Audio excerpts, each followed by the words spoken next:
حضرت عیسیٰ کی پیدائش سے 4000 سال پہلے کا ذکر ہے۔ عراق کے لوگوں میں بت پرستی کا رواج عام ہو چکا تھا۔ وہ ایک اللہ کی عبادت کرنے کی بجائے بہت سارے بتوں کی پوجا کرتے تھے۔ ہر کام کے لیے انہوں نے الگ الگ بت بنا رکھے تھے۔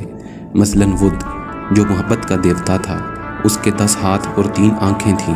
کافر اس کو دن کے وقت پوجتے تھے۔ سوا کی پوجا رات کے وقت ہوتی تھی۔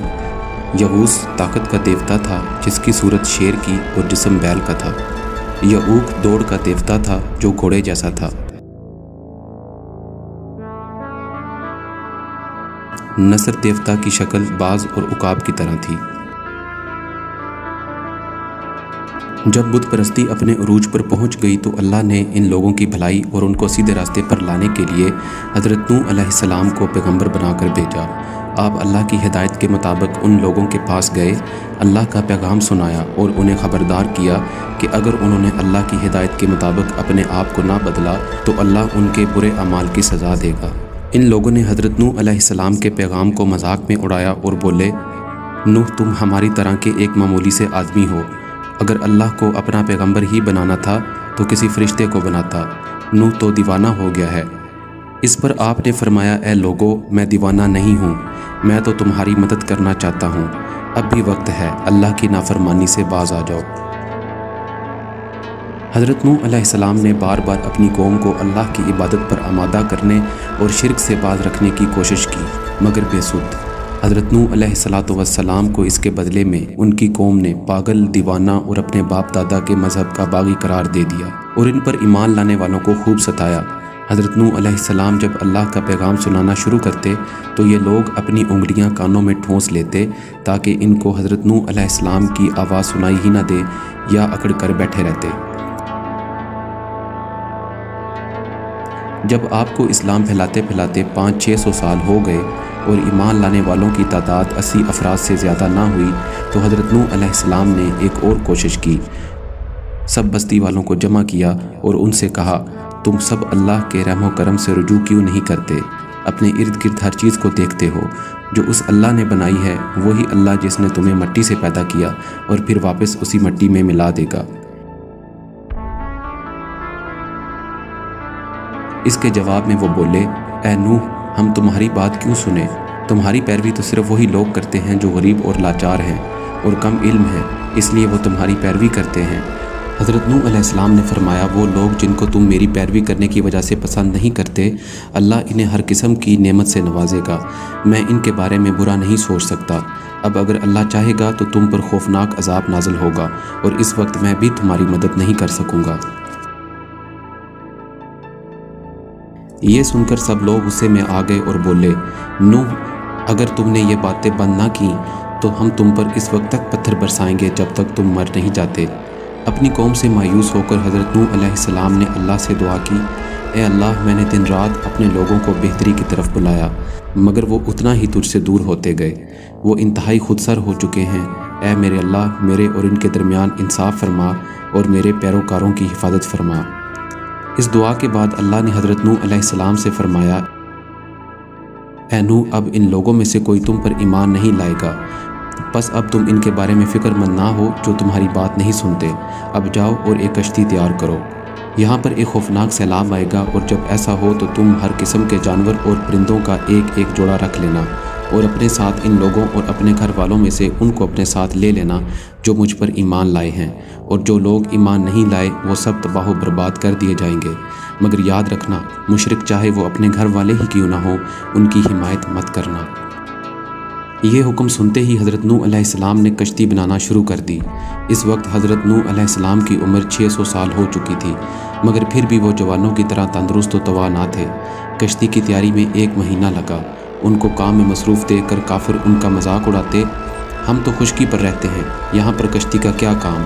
آپ اس کے جواب میں فرماتے، آج تم مجھ پر ہنس رہے ہو، کل رو گے، کیونکہ ابھی تک تم اللہ کی نافرمانی سے باز نہیں آئے۔ اس 1 مہینے میں آپ نے اس کشتی کی 3 منزلیں تیار کر لی۔ سب سے اوپر والی منزل میں پرندے، اس سے نیچے والی منزل میں انسان اور سب سے نیچے والی منزل میں جانور سوار ہو گئے۔ جب سب اہل ایمان سوار ہو گئے تو اللہ نے زمین اور آسمان کو اپنا اپنا پانی اگلنے کا حکم دے دیا۔ جو لوگ حضرت نوح علیہ السلام پر ایمان لائے تھے وہ سب کشتی میں سوار ہونے لگے۔ یہ دیکھ کر باقی لوگوں نے ان سب کا مذاق اڑانا شروع کر دیا۔ اسی دوران اچانک شور اٹھا کہ ایک تندور سے پانی نکل رہا ہے۔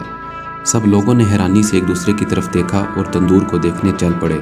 جب لوگوں نے تندور کے پاس پہنچ کر دیکھا تو واقعی اس میں سے پانی نکل رہا تھا۔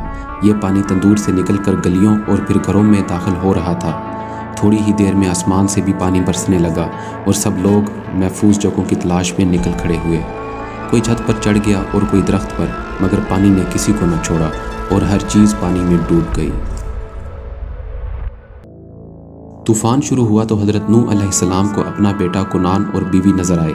آپ نے اپنے بیٹے کو پکارا، اے میرے بیٹے، میری کشتی پر آ جاؤ، ان لوگوں میں سے نہ ہو جاؤ جو گمراہ ہیں۔ کنعان نے، جو کافروں میں شامل تھا، جواب دیا، میں پہاڑ پر چڑھ جاؤں گا، وہاں پر پانی نہیں آ سکتا۔ حضرت نوح علیہ السلام نے فریاد کی، اے میرے اللہ، میرا بیٹا میرے خاندان میں سے ہے، اسے بچا لے۔ اللہ نے فرمایا، نوح وہ تیرے خاندان میں سے نہیں، کیونکہ اس کے اعمال اچھے نہیں، اس کے بارے میں سوال مت کر۔ حضرت نوح علیہ السلام کو اپنی غلطی کا احساس ہوا۔ انہوں نے اللہ سے درخواست کی، اے اللہ، مجھے عقل و دانش عطا فرما تاکہ میں ایسی باتوں کے بارے میں سوال نہ کروں جن کے بارے میں مجھے علم نہیں۔ طوفان زوروں پر تھا، ہر طرف پانی ہی پانی نظر آ رہا تھا۔ مکان، درخت، پہاڑ سب ڈوب گئے، صرف وہی لوگ بچے تھے جو کشتی میں سوار تھے۔ اللہ نے کشتی کی حفاظت کی اور 40 دنوں تک کشتی سفر کرتی رہی۔ آخرکار اللہ کے حکم کے مطابق کشتی ٹھہر گئی اور حکم ہوا، اے آسمان بارش برسانا بند کر دے، اے زمین سارا پانی پی جا۔ 40 دنوں بعد حضرت نوح علیہ السلام نے ایک فاختہ کو کشتی کی کھڑکی سے اڑایا تاکہ پتہ چل سکے کہ آیا پانی زمین کے اندر جا چکا ہے یا نہیں۔ فاختہ کو کہیں بیٹھنے کی جگہ نہ ملی اور وہ اڑتی ہوئی واپس کشتی تک لوٹ آئی، جس سے حضرت نوح علیہ السلام کو پتہ چل گیا کہ ابھی زمین پر اللہ کا عذاب پانی کی شکل میں موجود ہے۔ حضرت نوح نے 7 دن تک انتظار کیا اور پھر اللہ کا نام لے کر فاختہ کو اڑایا۔ اس دفعہ فاختہ شام کے وقت کشتی تک لوٹ آئی اور اس کی چونچ میں زیتون کے درخت کی ایک چھوٹی سی شاخ تھی۔ تب نوح علیہ السلام نے سمجھ لیا کہ پانی زمین پر تقریباً خشک ہونے کو ہے۔ آپ نے مزید 7 دن اور 7 راتیں انتظار کیا اور پھر فاختہ کو اڑایا۔ اس بار فاختہ واپس نہ آئی۔ تب آپ کو یقین ہو گیا کہ زمین پر خدا کا عذاب ختم ہو چکا ہے۔ اللہ کے حکم کے مطابق بارش رک گئی اور تمام پانی زمین کے اندر چلا گیا۔ سیلاب ختم ہوا تو کشتی کوہ جودی پر آ کر رکی۔ تب اللہ کی طرف سے آواز آئی، ان لوگوں سے دور رہو جو بدی پر ہیں۔ آہستہ آہستہ سب لوگ کشتی سے باہر آنا شروع ہو گئے۔ سب سے پہلے پرندے نکلے جو سب سے اوپر والی منزل پر سوار تھے، پھر جانور نکلے اور آخر میں اہل ایمان باہر آئے اور اللہ کے آگے سجدہ ریز ہو گئے۔ ساری نافرمان قوم ڈوب کر ہلاک ہو چکی تھی، اب صرف وہی لوگ باقی بچے تھے جو اللہ کے نام لیوا تھے۔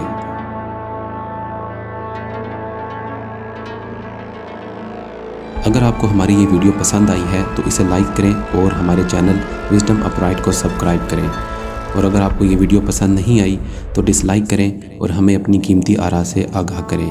شکریہ۔